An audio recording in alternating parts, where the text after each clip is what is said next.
যারা যেখানে আদায় করছেন সেখানে বসে যাবেন, সেখানে নামাজ পড়ে দেবেন, বাকি আদায়গুলা পরে করে দেবেন ইনশাআল্লাহ। সময় তো বের হয়ে গেল, যারা বাইরে আছেন খুব তাড়াতাড়ি আসেন।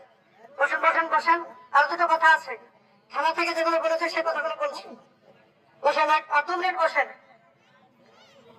গতকালকে কথা যে ছাড় আছে, এ আছে, ও আছে, এই কথা বলে মানুষকে বিপদে ফেলা ছাড়ার কিছু না। ছাড় আছে এটা মাথা থেকে বার করতে হবে। ছাড় আছে যখন আপনি ভাবতে শুরু করবেন তখন আপনি বেপরোয়া হয়ে যাবেন, তখন আপনার বিপদ আসবে। ছাড় নাই, কোনোভাবে ছাড় নাই। গতকালকে একটা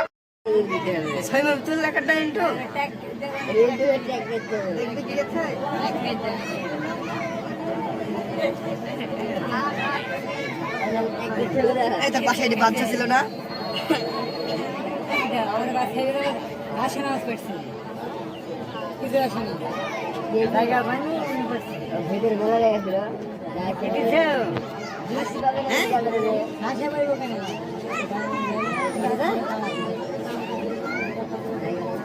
থাকতে না থাকতে এই তো আমাদের বাদল চাচা, বাদল চাচা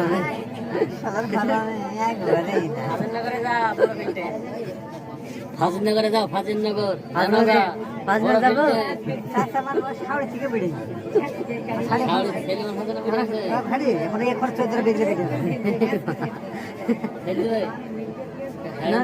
মজা করছে, ছাড়বে না।